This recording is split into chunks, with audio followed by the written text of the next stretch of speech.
La vente a eu lieu, mais moi j'appelle ça une vente fictive, le 8 novembre 2017. Pourquoi j'ai dit une vente fictive? C'est parce que le notaire ne dispose pas de beaucoup d'éléments, entre autres l'élément crucial, les cahiers des charges. Et c'est lui-même qui me l'a dit, par écrit, par une lettre recommandée en date du 25 juillet 2017, en disant qu'il ne m'a pas envoyé les cahiers des charges. Donc cela veut dire qu'il ne peut pas, parce que ce cahier des charges, c'est l'élément crucial pour exercer une vente.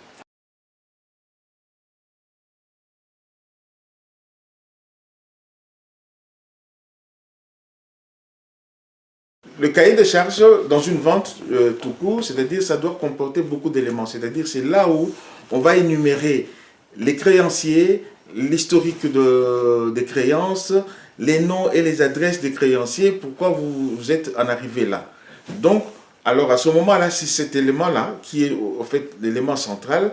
C'est dans le code judiciaire, tout le monde peut aller voir le code judiciaire belge, c'est l'article 1582. Vous verrez quel est le rôle central du cahier des charges.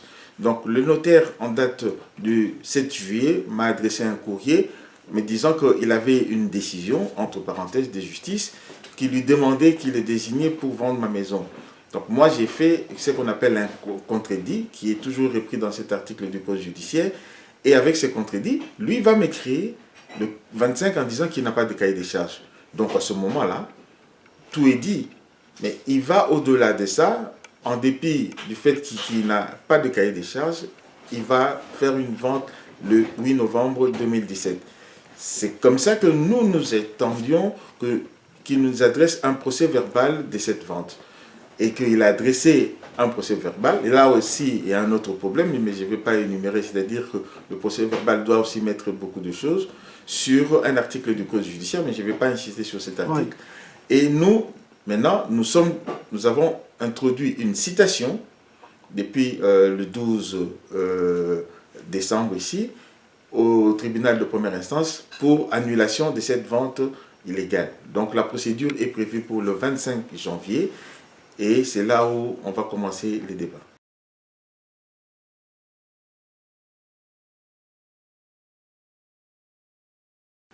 Mais ça, c'est la bonne question. Les créanciers, c'est entre autres, ils se disent les hôpitaux Irisud, c'est cette association hospitalière. Une personne morale.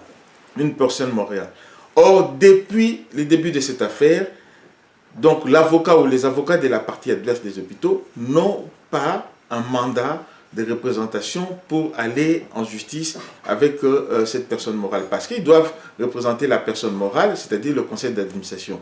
Vous verrez dans la première vidéo réalisée avec l'équipe, je crois, le 3 novembre, et là, j'ai dit ça, on a même remis le nom des administrateurs de cette institution hospitalière.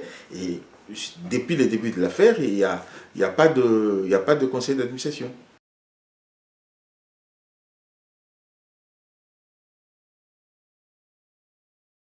La maison, c'est une dame qui aurait acheté la maison. On m'a donné même le nom est repris dans ce document-là.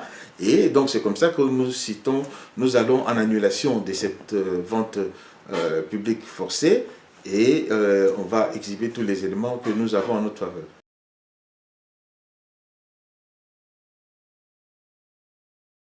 Pour le moment, je suis là, dans mon domicile avec mon cabinet. Respectons la loi. La loi dit que si vous n'êtes pas d'accord avec, vous allez vous dénoncer auprès du notaire dans les 15 jours, parce que lui m'a adressé le document le 22 novembre. Dans les 15 jours, nous devions adresser une dénonciation auprès du notaire et appliquer les 1622 pour aller en annulation. Donc nous avons introduit une citation en bonne et due forme pour aller par voie de huissier au niveau de l'annulation de la vente publique.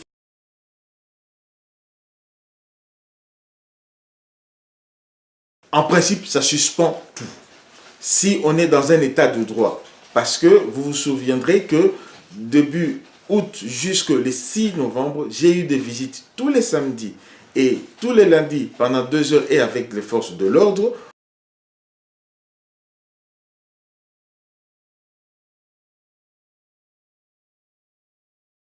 Oui, j'en ai eu des soutiens quelques-uns qui m'ont téléphoné, qui m'ont soutenu.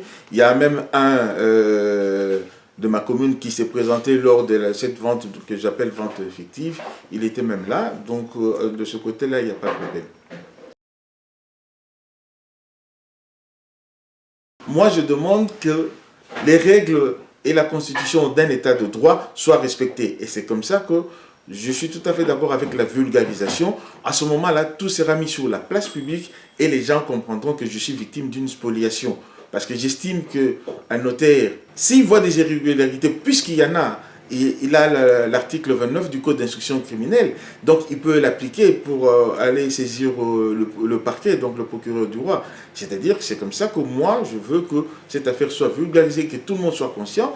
Les gens qui veulent, puisque la citation, nous passerons le 25 janvier et on vous donnera la date et l'heure, les gens peuvent venir assister pour voir. Si on commence déjà à spolier quelqu'un qui a étudié ici, qui s'est installé ici, qui a eu sa maison en bonne et due forme, ça devient grave.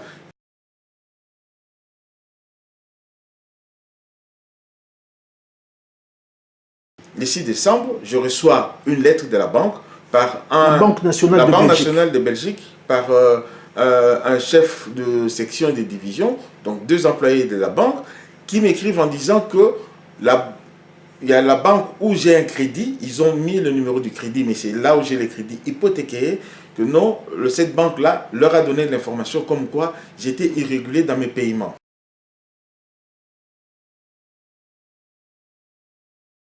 Je répondu avec toutes les preuves, c'est-à-dire cette année, le 13 janvier, la même banque qui aurait dit que j'ai des irrégularités m'a donné une attestation comme quoi depuis que je commençais avec eux, je n'ai pas de problème. Et puis j'ai mis tous les virements jusqu'au mois de novembre. Et je suis surpris hier de recevoir par le même employé de la Banque nationale en disant « Ah, c'est l'information que nous avions, mais on a vu que les documents que vous nous avez envoyés, vous êtes en règle. On va informer la banque. » Donc, vous vous rendez compte qu'il y a un problème qui ne va pas. Comment est-ce qu'une banque qui est censée donner la bonne information aurait, je mets aurait, parce qu'eux, ils appliquent aussi les conditionnels. Donc, pour moi, j'estime, entre parenthèses, c'est une forme de pression.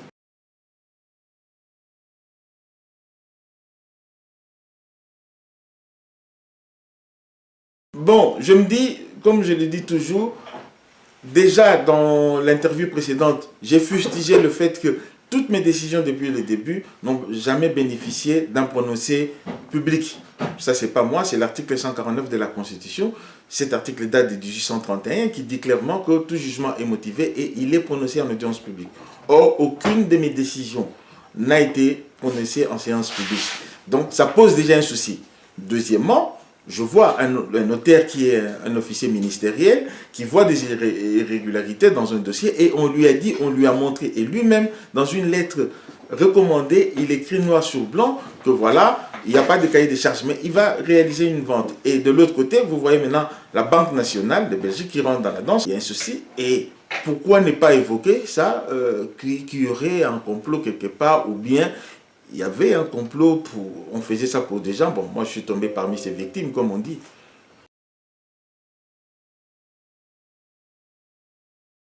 J'ai saisi d'abord par la pétition que j'ai réalisée qui atteint maintenant plus de 1100 personnes et je remercie toutes les personnes qui ont bien voulu signer cette pétition. Je suis reconnaissant envers eux. J'ai saisi le ministre de la Justice pour demander la révision de toutes les décisions de justice, même celles coulées en force de la chose jugée. 2, j'ai saisi le Parlement par son président via l'article de la Constitution qui demande, l'article 28, qui demande à tout le monde de saisir les autorités requises, de ce que je fais, pour demander la commission d'une commission parlementaire. Comme ça, avec tous ces circuits, toutes les irrégularités seront mises sur la table et les gens verront qu'il y a un problème. Et j'ai saisi le Premier ministre pour le voir et lui remettre en main propre. Et enfin, j'ai saisi la plus haute autorité, c'est le roi, le Belge, pour lui demander une immunité provisoire et temporaire pendant les 2 événements.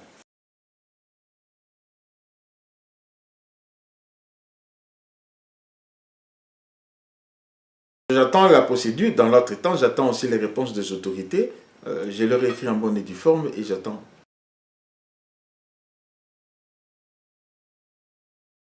Les chances, comme je dis, il y a toujours la justice immanente et je crois toujours en Dieu. Donc je sais que Dieu est du côté des justes.